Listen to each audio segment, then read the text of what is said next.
Tahun yang lalu itu Profesor Mun'im itu mengunjungi kota Kairo. Saya masih ingat betul itu. Beliau itu ceramah di PCYNU Mesir ya. Kemudian ada satu penggalan yang saya simak betul itu. Beliau itu bilang begini, Nuruddin itu kalau niat berdiskusi pasti akan saya habisi. Bilang begitu kan. Sebelum itu, jauh sebelum itu, saya itu pernah menulis kritik atas salah satu tulisan Profesor Mun'im. Kemudian kritik saya itu di komen, ini kritik primitif. Setelah itu saya ikut diskusi di YouTube, kanal YouTube-nya Pak Menahem Ali, seingat saya ya. Kemudian saya bertanya, pertanyaan saya tuh, ya pokoknya saya bertanya lah intinya. Kemudian beliau bilang, ini pertanyaan anak kecil katanya. Kemudian yang saya bikin kecewa lagi, beberapa hari yang lalu saya menyimak beliau ceramah di UIN Jogja. Di hadapan, itu nama organisasinya IAT UIN Suka ya setahu saya. Itu beliau menyinggung, saya yakin itu yang disinggung itu penggalan postingan Facebook saya. Dibilang logikanya logika kacangan katanya. Saya itu jadi berkali-kali ini. Nah sekarang ini kita ketemu sama beliau langsung sama orangnya. Jadi saya itu, Bapak Ibu sekalian, saya ingin ya paling tidak berupaya ya sebagai respon akademik. Bisa tidak jadi masalah Profesor Mun'im, direndahkan tidak jadi masalah. Tapi yang jelas saya bisa membuktikan status Facebooknya tentang nikah beda agama itu saya bantah dengan satu buku khusus. Judulnya Nikah Beda Agama, udah terbit tahun ini. Beliau, itu status Facebook ya. Beliau kemudian bikin artikel judulnya itu Al-Quran dan Paham Ortodoks. Saya bantah dalam satu buku utuh yang sekarang yang tadi dipromosikan oleh Pak Moderator itu. Itu bantahan saya atas artikel Profesor Mun'im, jumlahnya itu ketika saya copy sekitar 12-an halaman lah kira-kira. Jadi buku sekitar 270-an halaman. Kemudian beliau itu punya disertasi diterjemahkan sama Gramedia, polemik kitab suci. Saya bantah juga. Judulnya Runtuhnya Teori Polemik Kitab Suci. Jadi mohon maaf ya Profesor Mun'im, saya itu kalau misalnya dibilang, saya dulu sering dibilang Nuruddin ini suka pakai bahasa preman, kemudian saya bilang anak kecil. Saya berniat diskusi sekarang. Saya berniat diskusi beneran gitu ya, diskusi secara ilmiah. Dan dalam kajian ilmiah Bapak Ibu sekalian yang harus kita perhatikan itu bukan klaim keimanan, tapi landasan dari klaim keimanan itu. Jadi saya tidak akan membantah pikiran Profesor Mun'im karena itu berbeda dengan apa yang saya imani. Saya juga tidak akan membenarkan klaim saya hanya karena ini diimani oleh kaum muslim. Kita itu diajarkan sebuah kaidah oleh para ulama, in kunta naqilan fasihha wa in kunta mudda'iyan faddalil. Kalau kamu itu menukil, nukilannya itu harus benar, harus jelas, harus sahih. Dan kalau kamu mengajukan sebuah klaim, kamu harus menyampaikan buktinya. Jadi kita nggak cukup menolak atau menerima hanya karena ini diimani atau tidak diimani. Jadi ini harus menjadi kesepakatan kita bersama bahwa satu pikiran itu dibantah dengan argumen, dibenarkan dengan argumen juga. Dan sekarang saya ingin memaparkan argumen yang sejelas-jelasnya bahwa Quran itu kalam Allah, bukan kalam Nabi. Yang perlu kita tegaskan bersama di muka ya, kita harus menentukan mahal niza terlebih dulu. Mahal niza itu artinya titik tengkar antara kita dengan pandangan yang kita kritik. Profesor Mun'im sepakat dengan saya dan kita semua bahwa Al-Quran adalah kalam Allah. Artinya saya tidak perlu memaparkan argumen-argumen rasional khas para teolog untuk membuktikan bahwa Quran adalah kalam Allah. Yang menjadi perselisihan kita bersama adalah bisa nggak kalam Allah itu dalam saat yang sama disebut sebagai kalam Nabi Muhammad Sallallahu Alaihi Wasallam. Bagi Profesor Mun'im itu mungkin. Makanya beliau berkesimpulan Quran itu kalam Allah sekaligus kalam Nabi. Nah, di presentasi sebelumnya beliau itu memberikan pendasaran teoritis, tapi sayangnya Bapak Ibu sekalian, saya tidak menjumpai ayat Quran satupun di balik landasan teoritis itu. Mestinya kalau kita ingin memberikan landasan teoritis, sampaikan ada nggak ayat Quran yang bilang Quran itu kalam Nabi. Dari dulu kan para ulama begitu, metode istidlal yang diajarkan oleh para ulama adalah melakukan reasoning itu tetap merujuk kepada ayat-ayat Al-Quran. Saya tidak menjumpai satupun ayat Al-Quran yang mengatakan Quran itu kalam Nabi. Profesor Mu'in pun tidak melakukan penafsiran itu. Ya, di artikelnya beliau mengutip sejumlah ayat dan saya sudah bantah semuanya dalam buku ini. Silahkan Bapak Ibu sekalian baca. Saya tidak punya waktu untuk mengulas semuanya. Nah, Bapak Ibu sekalian, saya akan membagi presentasi ini ke dalam dua bagian. Di bagian pertama saya ingin mengajukan bantahan atas klaim beliau yang mengatakan bahwa Quran itu kalam Allah dan kalam Nabi. Di bagian selanjutnya saya ingin mendemonstrasikan kesalahpahaman Profesor Mun'im terhadap teks-teks para ulama muslim yang beliau kutip dalam artikelnya. Artikel beliau itu awalnya berjudul Al-Quran dan Paham Ortodoks ya. Kemudian dimuat ulang dalam buku terakhirnya itu yang tadi disampaikan sama moderator. Think Outside the Box. Beliau bikin buku Think Outside the Box ya. Saya baru bulan Ramadan kemarin selama 1 bulan nulis dari pertengahan Ramadan sih ya, selesai sekitar ba'da lebaran itu 165 halaman buku judulnya Think Inside the Box. Jadi beliau tulis Think Outside the Box, Think Inside the Box. Tunggu tanggal terbitnya Profesor Mun'im. Ah, itu beda lagi cerita ya. Sekarang baru 3. Baik, saya akan langsung ke dalam materi. Kenapa Bapak sekalian kita tidak bisa mengklaim Al-Quran itu kalam Nabi? Itu kan pertanyaan dasarnya. Bahwa Al-Quran kalam Allah sudah menjadi kesepakatan bersama. Mahal ittifaq baini wa bainahu wa bainal jami' wa bainal jami'il muslimin. Titik kesepakatan ya. Sebetulnya kesalahan utama Profesor Mun'im itu berdasarkan analisis saya pribadi itu terletak pada kesalahpahaman dalam memaknai kalam. Beliau itu dengan tulisan panjang lebarnya Al-Quran dan Paham Ortodoks itu juga di buku terbarunya tidak menjelaskan sama sekali kalam itu apa. Sementara para sarjana muslim itu mengatakan al-hukmu 'ala syai' far'un an tasawwurihi. Penghukuman terhadap sesuatu itu merupakan bagian dari konsepsi atau penggambaran kita tentang sesuatu itu. Artinya Anda itu nggak bisa sampai pada kesimpulan yang tepat terkait suatu persoalan sebelum Anda melakukan konsepsi terlebih dulu terkait istilah-istilah kunci yang mau diperdebatkan. Dan itulah pentingnya belajar ilmu logika, karena dia membantu kita merangkai definisi dari istilah-istilah yang kita gunakan itu. Sayangnya 1000 sayang, saya tidak menjumpai beliau itu mengatakan Quran kalam Nabi, Quran kalam Allah. Kalam itu apa? Ini pertanyaan terlihat sepele. Tapi seringkali Bapak Ibu sekalian kita itu keliru menarik kesimpulan gara-gara kita salah paham dalam merumuskan konsepsi istilah. Konsepsi terkait sebuah istilah. Nah, saya ingin buktikan bahwa beliau itu sudah keliru dalam memaknai istilah kalam dalam uraian sebagai berikut. Lihat di slide nomor 2, lanjut Mas. Nah, inilah yang kemarin di UIN Jogja beliau bilang ini logika kacangan. Ya, saya menyimak itu betul. Beliau itu mengutip, tapi kan itu argumennya lucu-lucu katanya. Nah, ini yang beliau kutip ini. Kalau seandainya saya itu sempat membuat, bukan saya yang membuat sebetulnya, tapi perkataan ini itu dari saya, teman saya yang membuat ini. Jadi begini, Bapak Ibu sekalian, di sini itu saya tampilkan permisalan sederhana. Apakah penyampai dari sebuah kalam itu bisa dikatakan sebagai pemilik kalam itu sendiri? Apakah bisa al-mutalaffidz bi kalam hal yusamma sahib hadzal kalam hal yusamma mutakalliman bi hadzal kalam? Abadan. Sama sekali. Jadi saya dengan Profesor Mun'im, kita semua orang muslim sepakat bahwa Quran itu diverbalkan oleh Nabi. Itu kita sepakat. Pertanyaan dasarnya adalah apakah yang melafalkan sebuah kalam itu disebut sebagai pemilik kalam itu sendiri sehingga kalam itu bisa dinisbatkan kepadanya? Tidak. Saya berikan contoh yang sangat sederhana. Saya berkata kepada teman saya, ini contoh dari saya ya Bapak Ibu sekalian. Saya berkata kepada teman saya namanya Alif. Ada orangnya di sini. Saya misalnya berkata, Alif sampaikan kepada Profesor Mun'im. Tentu saya nggak nulis profesor di sini karena ini media sosial ya. Sampaikan kepada Profesor Mun'im, Mun'im itu sesat. Itu perkataan saya Bapak Ibu. Disampaikan sama Alif. Persis sebagaimana adanya. Pertanyaan saya sekarang, Profesor Mun'im kalau misalnya mau protes ke siapa? Ke saya atau ke Alif? Jelas ya? Jelas ya? Itu artinya apa Ibu sekalian?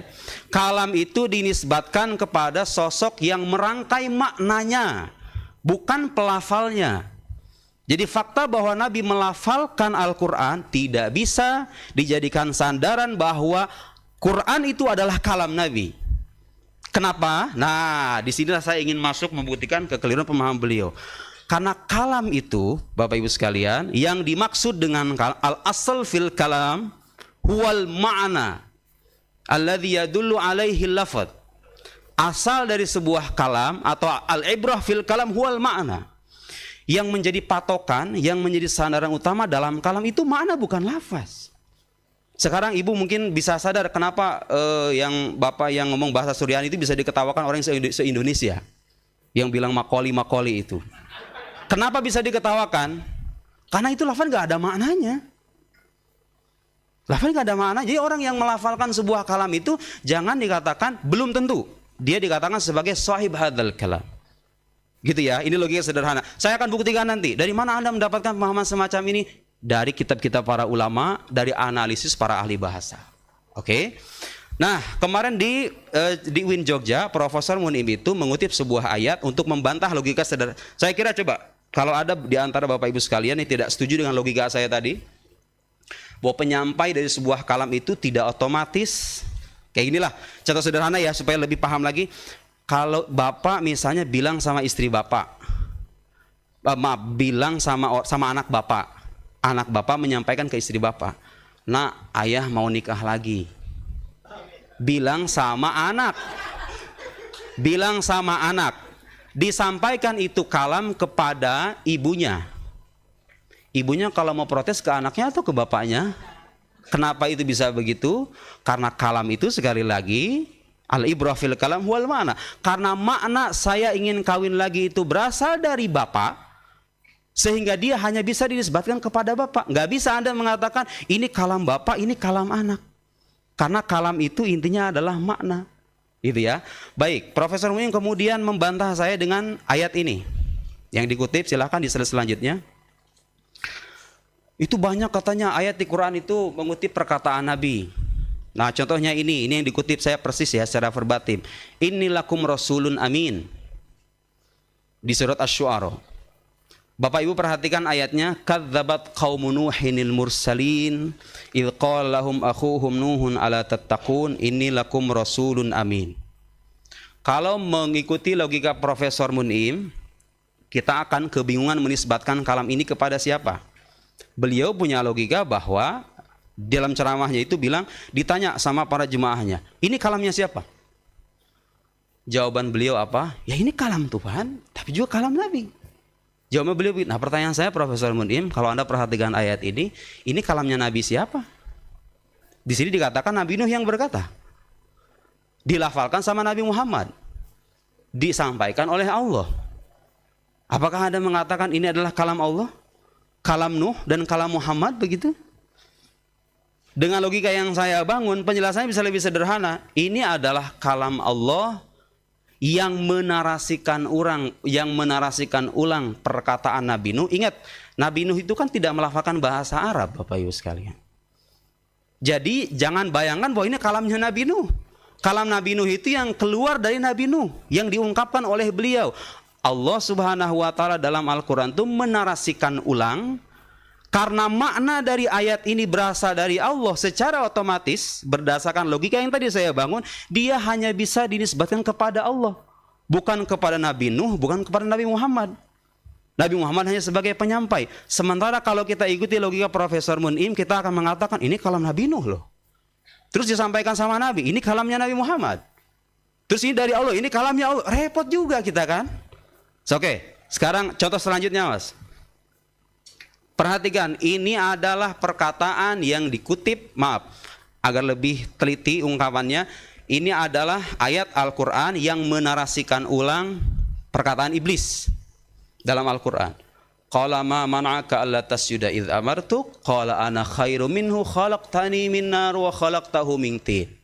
Ini perkataan iblis, ini kalam iblis. Kalau berdasarkan logika yang dibangun oleh Profesor Munim. Oke? Kalam iblis, Anda berani mengatakan ini kalam iblis, ini bukan kalam iblis Profesor. Tapi kalau mengikuti logika Profesor Munim yang tadi, bahwa yang kutipan dalam Al-Quran itu disebutkan kepada orang-orangnya, Berarti kalau begitu ini kalam iblis dong, sekaligus kalam Nabi Muhammad karena tersampaikan melalui lisan Nabi Muhammad.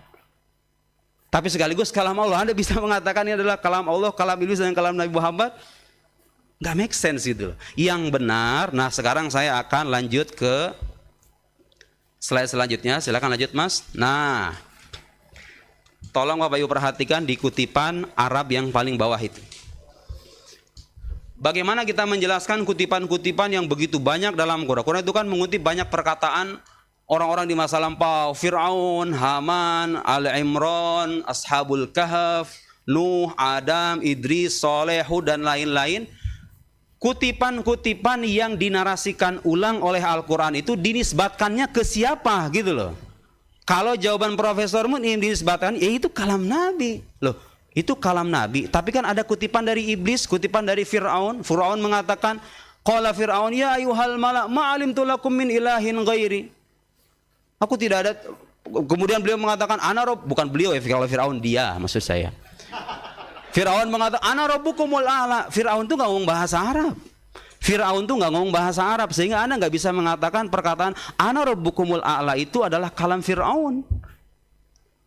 Allah itu menarasikan ulang perkataannya Fir'aun, kalamnya Fir'aun yang dia ungkapkan dengan bahasanya. Terus yang ada di Quran itu kalamnya siapa? Itu kalam Allah. Karena maknanya itu Fir'aun dan orang-orang yang dikutip itu nggak punya andil dalam merangkai mana-mana Quran ini. Sehingga dia hanya disebutkan kepada Allah ada bahwa kemudian dia mengutip atau menarasikan ulang lebih tepat. Dengan uslubnya yang khas, al-mu'jiz.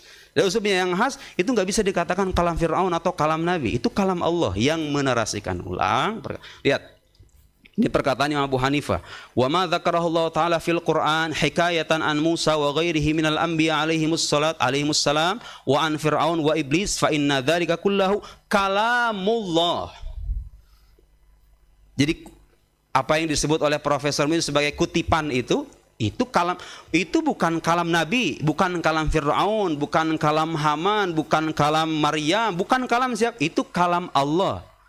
Saya yakin itu ada orang-orang kebingungan. Kok bisa dikatakan nanti belum selesai penjelasannya.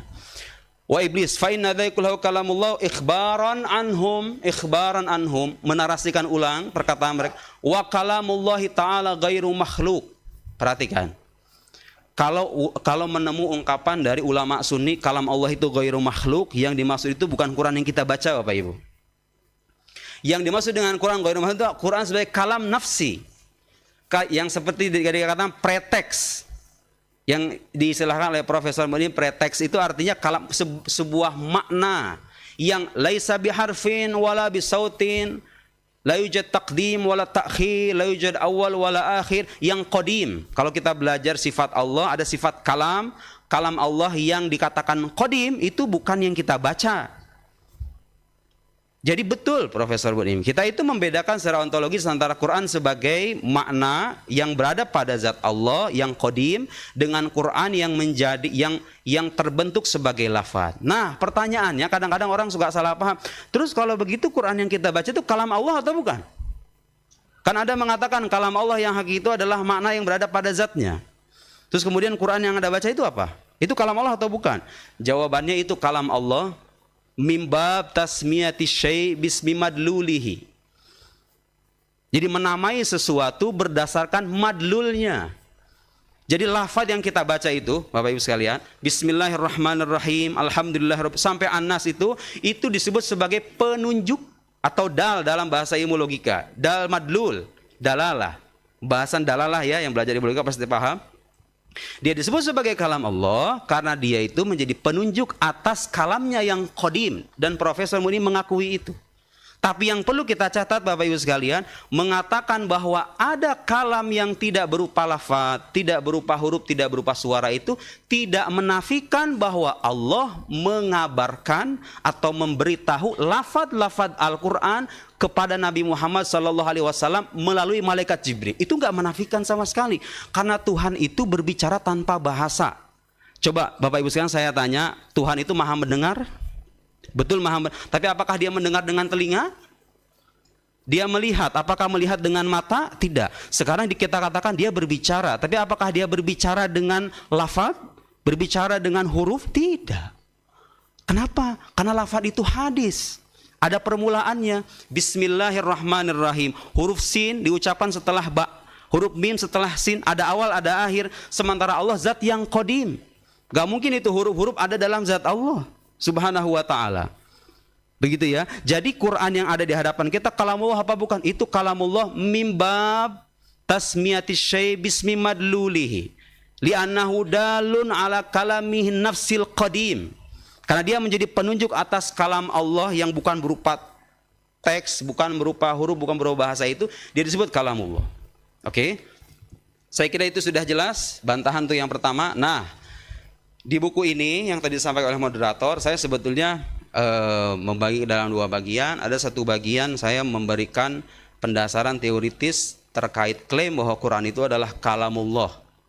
Secara ilmiah ya. Nah ini kadang-kadang orang zaman sekarang kalau disebut Quran kalamullah klaim ilmiah itu pada terheran-heran. Karena mereka mengira bahwa ilmiah itu identik dengan empirik. Sesuatu yang terindra gitu loh. Padahal enggak.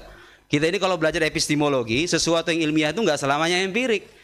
Pengetahuan manusia itu enggak selamanya pengetahuan material. Ada pengetahuan rasional. Ini pelajaran paling dasar dalam epistemologi. Asbabul alam lil khalqi thalatha, kata Imam Nassafi. Perantara pengetahuan itu ada tiga. Ada al-his, ada khabar shadiq, ada al-aqal. Ada panca indera. Jadi kita mengakui pengetahuan bersama panca indera. Kita juga mengakui pengetahuan rasional. Kita juga mengakui ada pengetahuan yang bersandar pada khabar shadiq.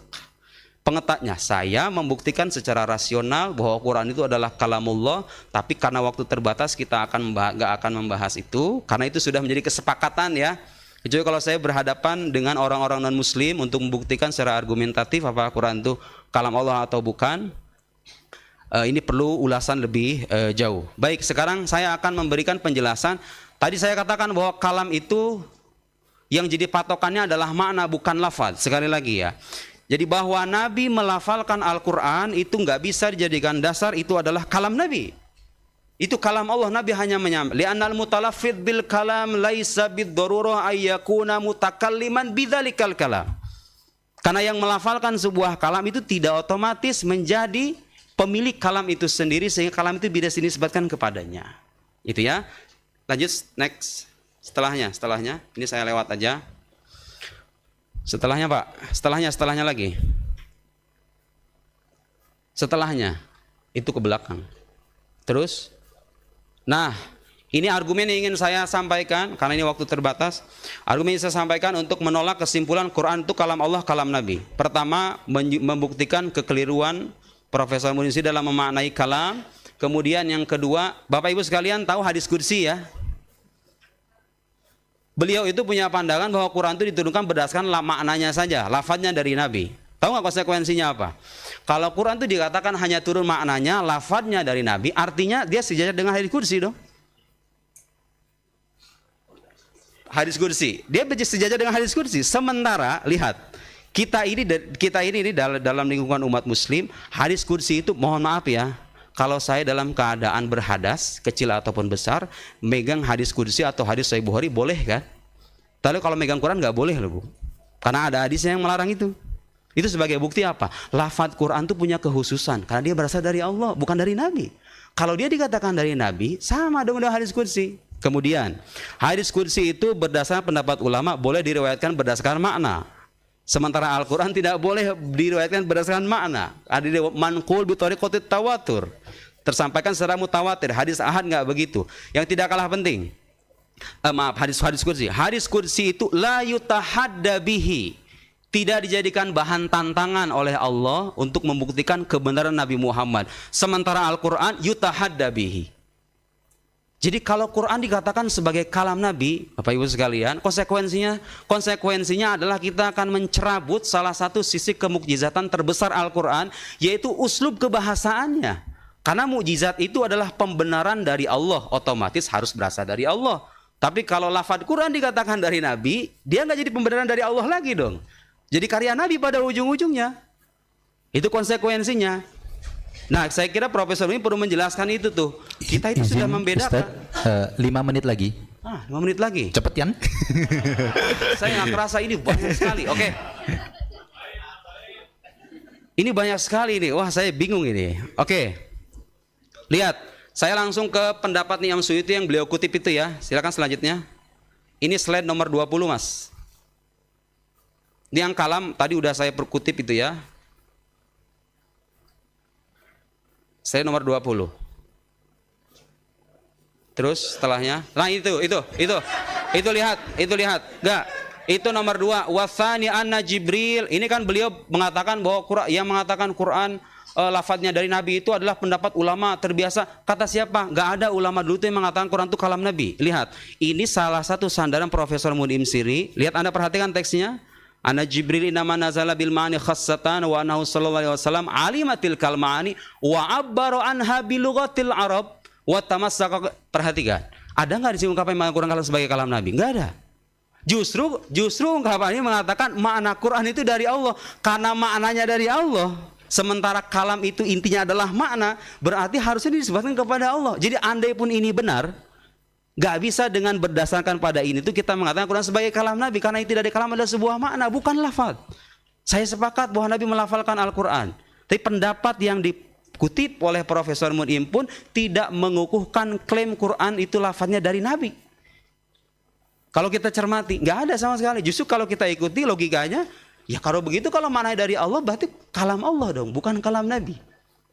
Gitu ya. Nah selanjutnya, perhatikan. Nah ini bantahan dari Maulana Abdullah Siddiq Al-Ghumari. Dua pendapat yang dikutip oleh Imam Suyuti, oleh Imam Az-Zarkashi itu, perhatikan. Wal qaulan al-akhiran syadzan saqiton la ibrata bihima wa la yasihu dzikruhuma. Jadi dua pendapat yang mengatakan Jibril melafalkan Quran, Nabi melafalkan Quran, hanya dapat maknanya doang, itu kata Syekh Abdullah Siddiq Al-Ghumari, itu pendapat syaz.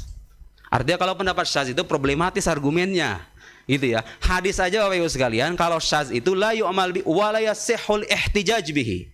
Hadis itu. Apalagi perkataan ulama. Nah saya terheran-heran gitu, kenapa Profesor Mudim itu mendasarkan satu pandangan pada kaul yang syaz, yang landasan Quraniknya saja tidak ada. Nah lihat itu ungkapan terakhir tuh, terakhir.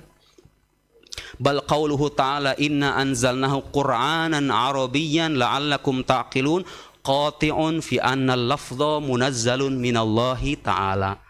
Quran itu mengatakan Bapak Ibu sekalian, inna anzal Qur'anan Arabiyyan. Quran yang berbahasa Arab. Saya mau nanya, apakah ada bahasa itu cuma maknanya doang? Bahasa itu ya makna dengan lafaz. Makna dengan lafaz. Allah mengatakan kami menurunkan Al-Quran yang berbahasa Arab. Itu sebagai indikator kuat bahwa lafaz Quran itu dari Tuhan, bukan dari Nabi. Ada banyak ayat Quran lagi, silahkan mundur ke belakang Pak, karena waktunya terbatas. Terus ke belakang. Ada banyak ayat Al-Quran. Saya mengutip 2 ayat lagi aja. Penolakan di ayat-ayat Al-Quran. Slide nomor 13. Slide nomor 13. Ke belakang. Itu ke depan. Nah. Itu udah. Setelah itu. Perhatikan. Perhatikan. Ayat nomor 2 Pak Ibu sekalian.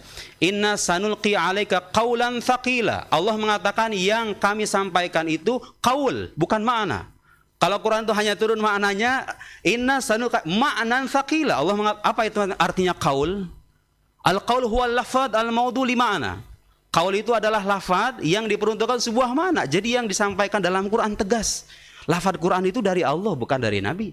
Lanjut setelahnya. Nah itu tuh yang setelahnya. Enggak sebelum Mas. Faqala in hadza illa sihru yu'thar in hadza illa qaulul bashar. Ini perkataan orang kafir ya. Orang kafir mengatakan bahwa Quran itu perkataan manusia. Saya mau nanya, Nabi manusia apa bukan Bu? Nabi manusia ya? Nabi itu manusia. Quran mengatakan, mengancam orang yang mengatakan Al-Quran perkataan manusia. Coba lihat ancamannya. Bacain deh sekalian ya. Sauslihi sakor. Akan kami masukkan ke dalam neraka sakor. Saya yakin beliau nggak takut sama neraka sih kayaknya ya. Ya itu ayat Quran yang mengatakan sausli sakor. Lanjut. Lihat itu setelahnya Mas. Nah lihat. Ayat nomor 8 itu. Idza tutla alaihim ayatuna bayyinatan qala alladziina yarjuna liqa'ana bi Qur'an. Nah itu ada penggalan yang saya berikan garis tebal. Qul ma yakunu li an ubadilahu min tilqa'i nafsi. Kata Nabi, aku itu tidak punya otoritas untuk merubah apa yang sudah aku terima ini. Itu ya, tuh lihat tuh. Tidaklah pantas bagiku menggantinya atas kemauanku. Kalau Quran itu lafaznya dari Nabi, harusnya bisa diganti dong sama Nabi. Nabi diperintahkan sama Allah, coba lihat itu. Tidak mengikuti kecuali apa yang, lihat tuh. Silahkan itu ya, diwahyukan kepadaku. Tahu nggak setelahnya apa? Sesungguhnya aku takut akan azab hari dahsyat yang jika mendurhakai Tuhanku. Bapak Ibu mungkin ada yang tahu ya, Profesor Munim itu punya pandangan surat Al-Kafirun, punya ayat terakhirnya itu katanya tidak mengajarkan toleransi. Saya mungkin segelintir orang yang ada mungkin yang nggak tahu. Profesor itu punya pandangan bahwa surat Al-Kafirun itu yang benar bacanya bukan la a'budu ma ta'budun, tapi la a'budu ma ta'budun. Qul ya ayyuhal kafirun la a'budu ma ta'budun. Sungguh aku menyembah apa yang kalian sembah. Karena kata beliau kalau la a'budu ma ta'budun itu ada, data tertulisnya ada di buku saya Rutuhnya Teori Ilmu. Saya mengkritik itu. Kemudian ada di buku ceramah beliau juga ada, ceramah di Malaysia dan ceramah di satu tempat lain saya lupa di mana. Beliau mengganti firman Allah, tapi Nabi aja nggak berani. Nabi itu mengatakan inni akhaf in asaitu rabbi adzaba yaumin azim. Sementara beliau subhanallah ya, berani sekali gitu merubah firman Allah dengan mengatakan ini tidak mengajarkan toleransi. Yang benar itu, jadi kalau orang kafir itu nyembah sapi, kita harus nyembah sapi juga sama. Kalau dikatakan ingin toleran berdasarkan pembacaan versi beliau itu. La a'budu ma ta'budun. Lihat selanjutnya. Ustaz. Oke. Terakhir closing statement. Terakhir closing statement aja nomor 30. Untuk pengantar ini. Ini Profesor Salim Abu Asi, mufasir dari Al-Azhar. Terus saya sebetulnya masih banyak ini ingin membuktikan kekeliruan-kekeliruan. Nah ini al-haqqul ladzi ajma'at alaihi al-ummatul islamiyah walladzi dallat alaihi dalailul aql wal mantiq annalladzi unzila 'alan nabi biwasilati Jibril alaihi salam huwal Qur'an bi alfadhihi wa ma'anihi jami'an. Jadi kesepakatan umat muslim. Jadi siapa bilang ini persoalan khilafiyah gitu loh. Saya itu bertanya-tanya, kalau persoalan khilafiyah itu dalilnya jelas, argumennya ada, ansor atau pendukung pendapatnya banyak, tapi nggak ada. Yang beliau kutip-kutip itu Muhammad Arkon, Nasr Hamid Abu Zaid, kemudian siapa lagi, Ali Mabruk, muridnya Hasan Hanafi. Itu tokoh-tokoh sekuler, bukan para ahli Al-Quran. Kalau mau mengutip pendapat apakah benar ini persoalan khilafiyah itu, ya kutiplah Az-Zarkashi, As-Suyuti, kemudian Al-Baqillani, para mutakallimun gitu ya, para ahli Quran di era masa lampau. Sayangnya saya nggak menjumpai sama sekali dari pemaparan beliau yang mengatakan Quran itu sebagai kalam Nabi. Yang ada teks Quran jelas mengatakan inna anzalna Qur'anan Arabiyyan. Quran yang berbahasa Arab. Apakah ada bahasa yang hanya sebatas makna tapi tidak ada lafadznya? Saya kira tidak ada.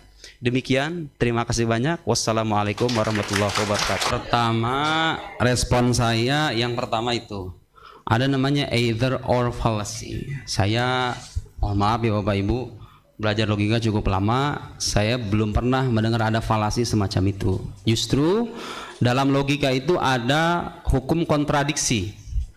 Hukum kontradiksi mengatakan, ini bukan saya yang bilang, para logikawan Ibnu Sina, Al-Farabi dan lain-lain. Mereka mengatakan, hukum logika mengatakan an-naqidun la yajtami'an wa la yartafi'an. Dua hal yang bertentangan itu nggak mungkin terhimpun, nggak mungkin terangkat. Saya beri contoh yang sederhana Bapak Ibu. Bisa nggak Anda mendamaikan perkataan ini adalah PTIQ, ini bukan PTIQ? Ada pilihan ketiga nggak? Silahkan bagi Bapak Ibu yang keberatan dengan logika semacam ini, nanti kita bisa bicara di belakang. Ini logika paling sederhana. Nggak ada pilihan ketiga, ima ini tuh PTIQ atau bukan PTIQ. Siapa bilang itu falasi? Yang falasi itu justru Pak Munim Siri ini. Datang dengan dasar logika yang nggak ada dasarnya gitu loh. Dari mana? Buku logika mana yang Anda jadikan rujukan bahwa ada namanya either or fallacy itu? Justru dalam logika tadi saya katakan. Saya berikan contoh lagi. Bisa nggak kita mengatakan orang itu hidup tapi tidak hidup? Salah satu dari keduanya harus ada yang benar. Yang benar itu yang sesuai dengan fakta. Jadi kalau faktanya ini PTIQ, berarti pernyataan ini bukan PTIQ itu salah. Kan begitu logikanya. Bisa nggak saya mengatakan saya menikah, saya tidak menikah? Bisa nggak Anda mendamaikan itu? Nggak bisa. Salah satu dari dua hal yang kontradiktif itu harus benar. Pertanyaannya saya sekarang, bisa nggak dikatakan Quran itu kalam Allah tapi Quran bukan kalam Allah berdasarkan asas hukum kontradiksi? Gak bisa kita mengatakan begitu, karena perhatikan, Allah dan Nabi itu dua subjek yang berbeda. Oke, kalau kita katakan Al-Quran adalah kalam Allah, pernyataan ini kontradiktif dengan pernyataan Al-Quran bukan kalam Allah. Salah satu dari dua perkataan harus ada yang benar. Sementara kalau kita mengatakan Quran kalam Nabi, perkataan kita Quran kalam Nabi itu setara, yusawi, bahwa Quran bukan kalam Allah karena Nabi bukan Allah. Jadi salah satu dari dua pernyataannya harus ada yang benar. Karena itu saya mempertanyakan dasar logika apa yang Anda pakai, yang Profesor Munim pakai untuk mengatakan bahwa kita itu punya kemungkinan untuk pilihan ketiga, sementara pernyataan tadi itu terbukti kontradiktif. Anda mengatakan Quran kalam Allah, artinya makna Quran itu sepenuhnya dari Allah, karena sekali lagi Bapak Ibu sekalian, inti dari kalam itu makna bukan lafaz. Innal kalam la fil fuadi wa inna maju ilal lisanu alaihi dalila. Gitu kan, itu syair Al-Akhtal. Syair Al-Akhtal yang terkenal, kalam itu sesungguhnya yang terpatri dalam hati. Sementara lafaz itu hanya juga sebagai penunjuk saja. Jadi Quran yang ada di hadapan kita ini Bapak Ibu, kenapa dikatakan sebagai kalam Allah dan gak bisa dinisbatkan kepada Nabi? Karena dia itu menjadi penunjuk atas kalam nafsinya yang qadim itu. Jadi dengan logika kalam nafsi, kalam lafzi itu secara otomatis Quran itu sepenuhnya kalam Allah bukan kalam Nabi. Kalau Anda mengatakan Quran kalam Nabi, konsekuensi logisnya Anda harus bisa membuktikan bahwa makna Quran itu dirangkai sama Nabi, karena inti dari kalam adalah makna.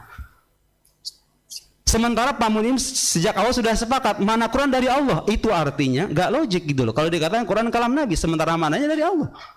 Itu ya, itu satu. Kemudian permisalan Pak Munim yang tadi bilang saya cenderung simplistis memandang mukjizat. Baik, permisalan yang tadi Pak Munim sampaikan, saya Munim Siri ini kalau gaya bahasa tulisan beda. Kalau bahasa lisan kan beda juga. Penyair kalau sedang bersyair bahasanya indah, tapi ketika bicara acak-acakan kadang-kadang. Itu dijadikan dasar bahwa hadis qudsi dengan Quran itu sama-sama kalam Nabi, kan kira-kira begitu.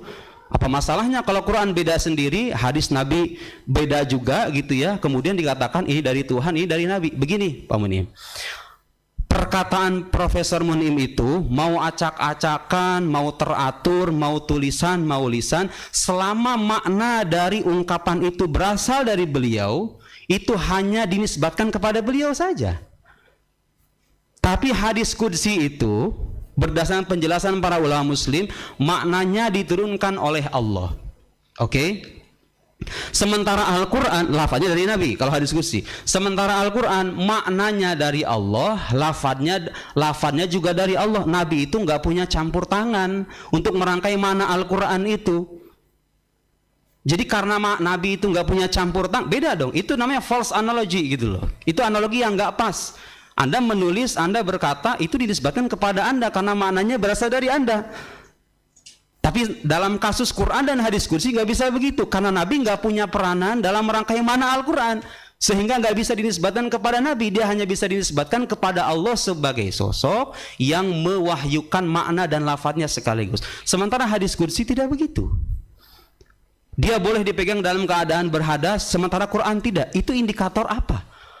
Bahwa lafadz Quran itu punya kesucian yang berbeda. Dia itu dari Tuhan. Nah, oke. Kemudian tadi Profesor ini bicara tentang wahyu ya. Wahyu itu sifatnya non verbal. Saya sepakat. Wahyu itu nggak selamanya verbal Bapak Ibu. Karena hadis qudsi itu kan maknanya bukan lafadznya dari Allah. Nah, ini secara reasoning kurang tepat ya. Karena ada satu kaidah dalam logika yang mengatakan itsbatul a'am la yastalzim itsbatul akhas. Walakin itsbatul akhas yastalzim itsbatul a'am. Wahyu itu maknanya lebih umum ketimbang Al-Quran. Al-Quran itu salah satu varian dari wahyu. Wahyu itu ada hadis, ada Quran, ada hadis nabawi, hadis qudsi. Kalau Anda tidak percaya hadis sebagai wahyu, saya sudah bikin bantahannya di buku Membuktikan Al-Quran sebagai kalam ilahi. Dan saya sudah memaparkan juga kritik-kritik saya atas pandangan Profesor Mun'im Siri itu. Wahyu itu, al-hadis itu wahyu. Kalau Anda mengatakan wahyu itu non-verbal, so what? Wahyu memang ada kalanya non-verbal. Tapi Al-Quran itu adalah wahyu yang lafadznya atau salah satu varian wahyu yang bersifat verbal, dalam arti lafadznya berasal dari Allah. Kadang-kadang orang punya bayangan begini, kalau lafadznya dari Allah artinya Allah bicara dengan lafadz. Bukan. Lafadznya dari Allah itu maksudnya Allah memberitahukan lafadznya kepada Nabi. Jadi inzal itu maknanya i'lam. Allah menurunkan itu artinya Allah memberitahu, bukan menurunkan ada alif batasa kemudian itu malaikat Jibril begini jelek ke hati Nabi, bukan. Nabi itu memberitahu, Allah itu memberitahu kepada Nabi, dan itu tidak menafikan kenyataan bahwa Allah itu memberitahu lafadznya kepada Nabi dan maknanya kepada Nabi, secara otomatis melahirkan konsekuensi bahwa Quran itu bukan kalam Nabi, tapi dia adalah kalam Allah Subhanahu wa taala. Sekian. Saya jawab ya pertanyaan pertama dari Mas yang tadi pakai baju merah itu, bahwa qiraat itu punya titik lemah. Saya bacakan Mas ya. Saya sudah kutipkan di buku saya halaman 48. Ini kadang-kadang orientalis dan orang-orang sejenisnya kadang-kadang keliru, punya metodologi yang salah dalam mengkaji Al-Quran. Mereka itu kadang menguji keautentikan Al-Quran dari manuskrip, dari dokumen-dokumen tertulis. Saya tidak mengatakan itu tidak penting Bapak Ibu. Kadang-kadang itu punya signifikansi. Tapi sandaran utama dalam menguji keautentikan Quran, qiraat Al-Quran, itu bukan manuskrip, bukan dokumen tertulis, tapi hafalan para qurra. Dan kenapa kita bisa yakin sepenuhnya bahwa hafalan ini akurasinya bisa benar-benar dipertanggungjawabkan secara ilmiah?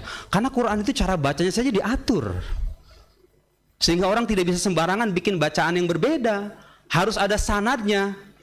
Jadi apakah ada perbedaan itu lafaz-lafaz? Ada, kita akui. Tapi itu semuanya diajarkan sama Nabi. Dari mana kita tahu? Para ahli qiraat, saya menerima bacaan ini dari fulan, fulan dari fulan, fulan dari fulan, an Rasulillah sallallahu alaihi wasallam. Jadi nggak bisa sembarangan orang memunculkan lafaz yang berbeda terkait Al-Quran itu, kecuali ada sanadnya. Harus sesuai dengan Rasam Utsmani, harus sesuai dengan kaidah bahasa Arab, harus mutawatir. Nah ini kadang-kadang yang saya bingung, termasuk Profesor Mun'im Siri, menggugat keautentikan Al-Quran dengan hadis ahad. Hadis ahad itu nggak bisa mengalahkan kabar mutawatir. Ini saya nggak bicara iman, bicara epistemologi. Dalam epistemologi itu ada namanya pengetahuan aksiomatik, ada pengetahuan spekulatif. Pengetahuan aksiomatik itu Bapak Ibu, al-ilmud daruri, gak bisa dikalahkan, digugurkan dengan pengetahuan spekulatif. Hadis ahad itu melahirkan dhon. Mutawatir, riwayat Quran yang mutawatir menghasilkan yakin. Pertanyaan saya, bisa nggak 20 mengalahkan 100 itu? Orang Selebak Bulus bilang duren di sini itu murah, muncul 3 orang, enggak, mahal. Kita percaya yang mana? Itu logika sederhana. Di Quran itu secara masif diriwayatkan dengan sanad bersambung. Dari mana dasarnya saya mengatakan bahwa sandaran Quran itu bukan dokumen tertulis? Az-Zarqani mengatakan innal mu'awwal alaihi fil Qur'anil Karim innama huwa talaqqi wal akhd thiqatan an thiqah wa imaman an imam ila Nabi sallallahu alaihi wasallam. Perhatikan, wa innal masahif mushaf lam takun walan takuna hiyal umdah fi hadzal bab. Gak bisa Anda itu menyandarkan Quran pada teks semata. Kita ini punya kitab suci yang beda dengan, mohon maaf, dengan umat agama lain.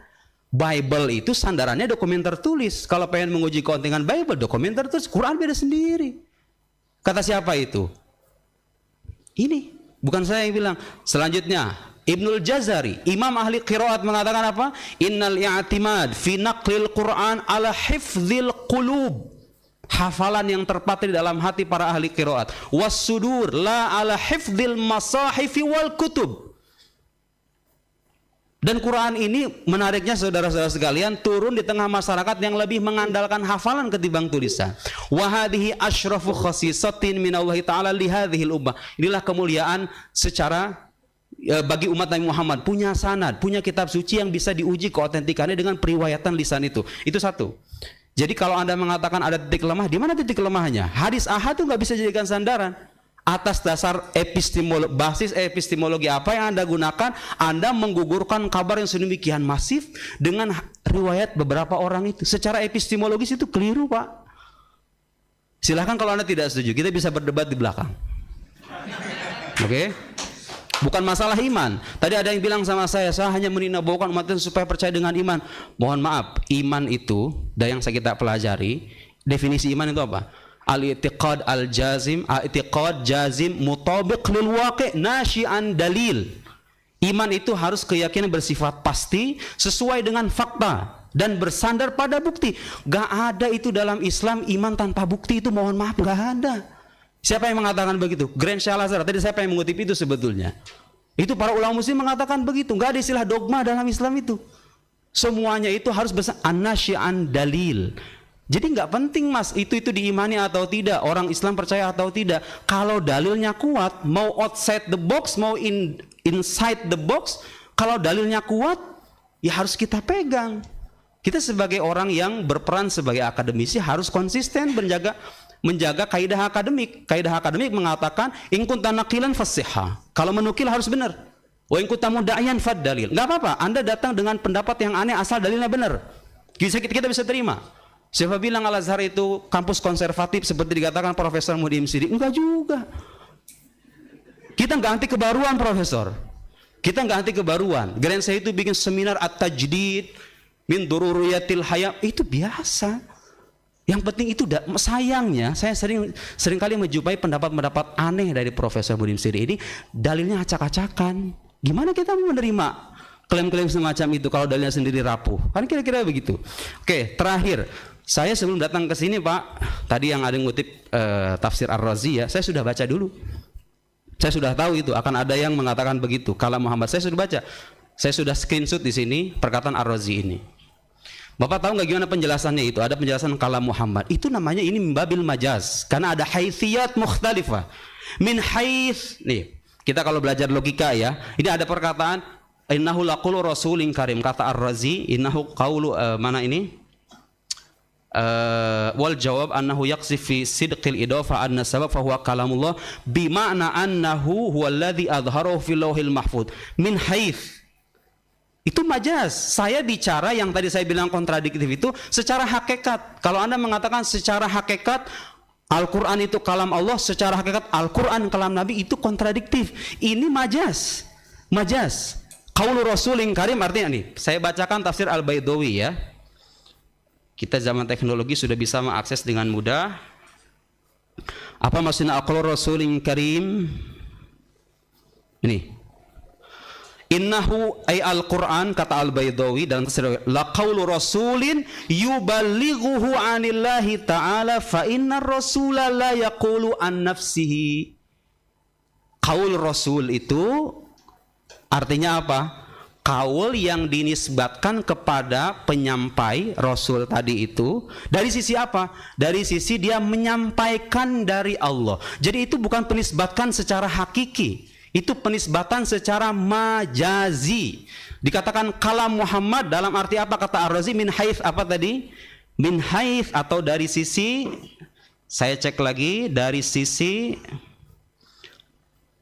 annahu huwallazi bimana annahu huwallazi azharahu lil khalq. Dari sisi bahwa Nabi itu yang menampakkannya kepada makhluk, wada'an nas ilal imani bihi wa ja'alahu. Perhatikan nih. Baca kitab jangan sepotong-sepotong ya. Lihat ujungnya. Wa ja'alahu hujjatan li nubuwwatihi. Saya mau nanya, kalau lafaz Quran dikatakan tadi apa? Ja'alahu hujjatan li nubuwwatihi, menjadi bukti akan kenabiannya. Bukti kenabian itu mukjizat, Pak. Bukti kenabian itu mukjizat. Sekarang pertanyaan saya, kalau lafaz Quran ini dari Nabi, di mana sisi kemukjizatannya? Mukjizat itu artinya amrun khariqun lil adah, makrun bitahaddi, ma'adamil mu'aradhah. Sesuatu yang luar biasa disertai dengan tantangan tidak bisa dilawan, kira-kira begitu ya. Kalau lafaz Quran itu dari Nabi, sementara mukjizat itu artinya pembenaran dari Allah, berarti kalau begitu lafaz Quran gak jadi mukjiz lagi dong. Karena dia sudah dari Nabi, bukan pembenaran dari Allah. Ini bukan saya yang mengatakan, Pak. Ini banyak nukulat, kutipan-kutipan ulama bahwa kalau kita mengatakan Quran itu hanya maknanya yang turun lafadznya dari Nabi, hadza yuaddi ila ibtalil mu'jizah. Ini berkonsekuensi pada pembatalan mukjizat kebahasaan Al-Quran. Karena mukjizat itu amrun qusida bihi idhar sidqi manida'ar risalah. Sesuatu yang dimaksudkan untuk membuktikan kebenaran orang yang mengaku sebagai Rasul. Pembenaran itu harusnya dari Allah. Kalau lafaz Quran dari Nabi berarti nggak jadi pembenaran Allah lagi. Jelas, ini majaz. Majaz biasa dalam bahasa Arab. Bukan secara hakikat. Sementara yang kita diskusikan di awal adalah hakikat. Profesor Munim punya pandangan bahwa secara hakiki Quran itu kalam Allah, kalam Nabi. Dan itu kontradiktif. Seperti yang pernah saya jelaskan di muka tadi. Masih ada waktu? 1 menit terakhir. Baik. 1 menit terakhir saya ingin mengomentari cara berpikir Profesor Munim sendiri saja. Beliau ini kadang-kadang punya standar ganda. Standar gandanya apa? Saya bacakan ya Bapak Ibu di buku terakhirnya yang beliau promosikan itu. Beliau bilang begini, bahwa umat beragama itu harusnya melihat umat agama lain berdasarkan terma-terma yang mereka sepakati. Saya bacakan ya. Istilah Inggrisnya dalam kalau orang Amerika kan, understanding the other on its own terms. Jadi kita itu perlu memahami agama lain berdasarkan apa yang dipahami sama mereka. Jadi kalau kita bicara kritik Kristen, beliau itu sering bilang, Anda itu nggak paham Kristen. Kalau pengen paham Kristen, jangan baca Quran, baca kitab orang Kristen. Kalau orang Islam mengatakan kitab orang Kristen itu tidak otentik, padahal bukti-buktinya ada gitu kan. Yang ada itu kita disuruh mempertimbangkan ulang. Anda tidak memahami kitab suci orang Kristen berdasarkan perspektif mereka.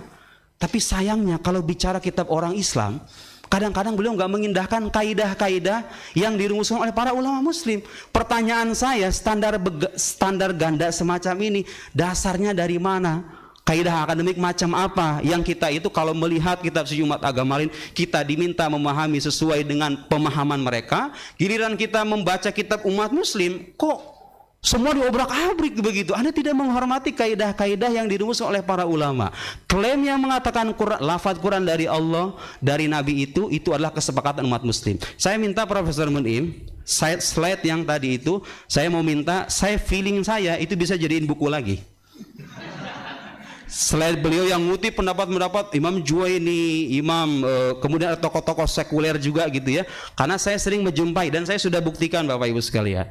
Beliau itu mohon maaf dengan seluruh penghormatan saya, kadang-kadang beliau itu salah memahami teks para ulama dan saya sudah buktikan di 3 buku yang sudah saya terbitkan itu. Saya kira begitu. Terima kasih banyak. Wassalamualaikum.